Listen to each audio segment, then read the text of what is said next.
Good evening, visitors, and welcome to the Australian War Memorial's Last Post ceremony.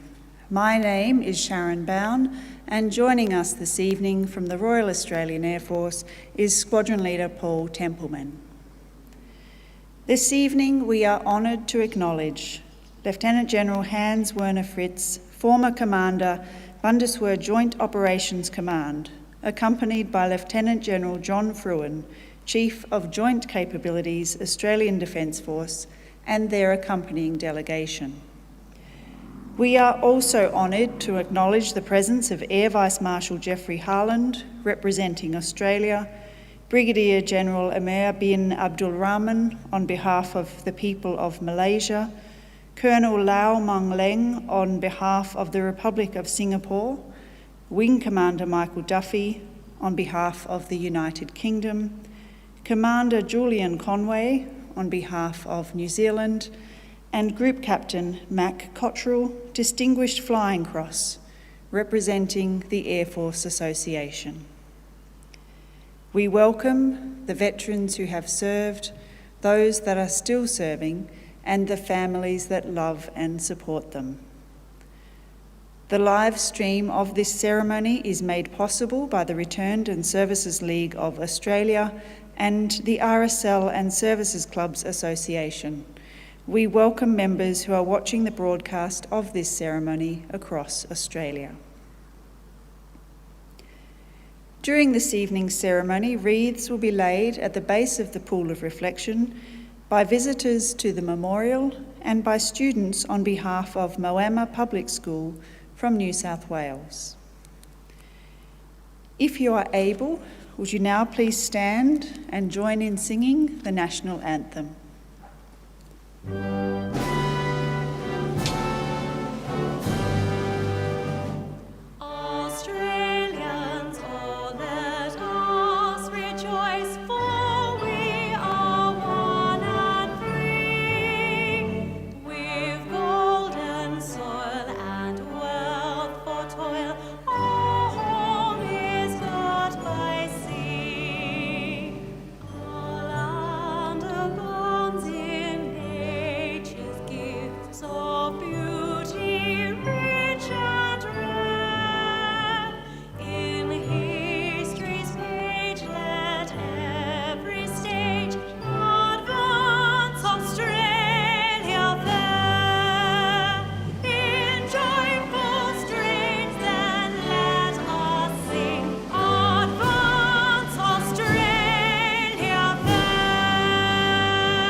Those requiring a seat, please be seated. The Australian War Memorial was the vision of Charles Bean, Australia's First World War official historian. Bean landed with the Australian troops on Gallipoli and stayed with them at the front through to the end of the war. The idea of this national memorial and museum came to him at Pozières, France, in the depths of the bloody fighting of 1916. Bean's idea was that this would be a place where families and friends could mourn loved ones buried in faraway places. It would also be a place that could help all Australians understand what these men and women had endured and what they had done for us. Bean's vision, to which we remain true, is best expressed as inscribed in the entrance to the memorial's galleries. Here is their spirit, in the heart of the land they loved, and here we guard the record which they themselves made. Tonight we will read the story behind just one of those on the Roll of Honour, which lists the names of more than 103,000 men and women who have given their lives for us in war and on operations for more than a century. But first we present a lament, Flowers of the Forest. Wreaths and floral tributes will now be laid at the base of the Pool of Reflection.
Today, we remember and pay tribute to Flight Lieutenant Eric McLaren Scott. Eric Scott was born in Ipswich, Queensland, on the 30th of January 1922, the son of Eric and Kathleen Scott. His father was an accountant who left the family in 1940 to live in Brisbane. Eric had an older brother, Stuart. Known to his mother as Jack, Scott was educated at Ipswich State School and Ipswich Grammar School until 1937, when he gained his junior certificate. He enjoyed football, cricket, swimming, and had a fondness for photography and model aircraft construction. In 1938, Scott began working at the Bank of Australasia, first as a ledger keeper and then later as a bank clerk. That year, he also served as a cadet with the 27th Battalion, but was discharged when war broke out. Still keen to serve, he enlisted in the Royal Australian Air Force Reserve on the 8th of August 1941, aged 19. Accepted into the RAAF Citizen Air Force on the 31st of January 1942, he completed his initial training in May, his training as a pilot flying Tiger Moths. Scott embarked on the 7th of September 1942, arriving in Canada the following month. As part of the Empire Air Training Scheme, he was one of almost 27,500 RAAF pilots, navigators, wireless operator, air gunners and flight engineers who, throughout the course of the war, joined the Royal Air Force squadrons or Australian squadrons based in Britain. After several months of training on Cessna aircraft, Scott was sent to the United Kingdom, arriving on the 10th of April 1943. After further training, in February 1944, he was posted to the number 463 Squadron, RAAF. On the 9th of the 10th of May, 31 Lancaster bombers from numbers 463 and 467 Squadrons, RAAF, departed as part of a major Royal Air Force raid from Waddington, England. Their target was the heavily defended railway yards at Lille in France. Flight Lieutenant Scott was the pilot of Lancaster KH-535. 12 Lancasters were lost on the raid altogether, and 50 airmen were recorded as casualties of the mission. Among those killed was Eric Scott. His Lancaster failed to return to base and was presumed to have been shot down by enemy action. Also on board were Australian crewmates, Flight Sergeant Ivan Chappell, Walter Peters, Richard Ash and William Slade, and British Sergeants Raymond Bolton and Leonard Pringle. The airmen who died in the raid were buried in the surrounding area. After the war, the remains of Commonwealth servicemen buried in Europe were examined and identified where possible. One of 2 unidentified bodies were determined to be that of Flight Lieutenant Scott and fellow Australian flying officer Dudley Ward. Since they could not be distinguished, the 2 were buried together at the Forest Samark Communal Cemetery, 5 miles east of Lille, under the inscription, "His duty fearlessly and nobly done, never forgotten." Number 463 Squadron's Wing Commander, R. Kingsford Smith, wrote to his mother telling her that her son was a most popular member of the squadron and an extremely capable and efficient pilot, and will be greatly missed by all. Stuart Scott also served in the RAAF with Number 6 Squadron. This unit was based in Australia and the Pacific, and Stuart survived the war. Flight Lieutenant Eric Scott's name is listed on the honour roll on my left, among almost 40,000 Australians who died while serving in the Second World War. A photograph of his headstone is displayed today beside the pool of reflection. This is but one of many stories of service and sacrifice told here at the Australian War Memorial. We now remember Flight Lieutenant Eric McLaren Scott, who gave us life for us, for our freedoms and in the hope of a better world.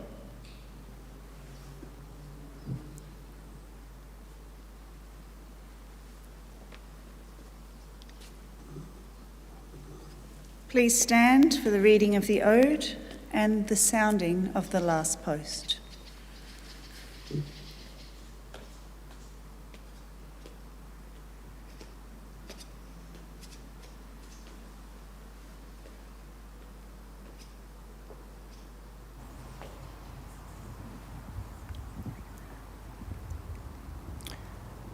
They shall grow not old, as we that are left grow old. Age shall not weary them, nor the years condemn. At the going down of the sun, and in the morning, we will remember them. We will remember them.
Lest we forget.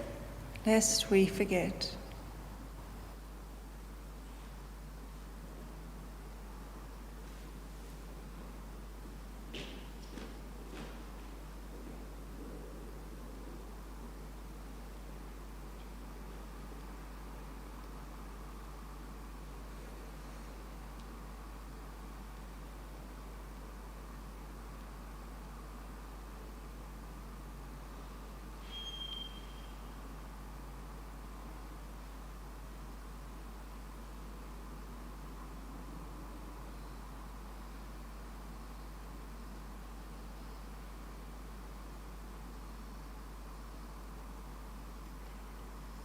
We leave you this evening with the words of the memorial's founder, Charles Bean.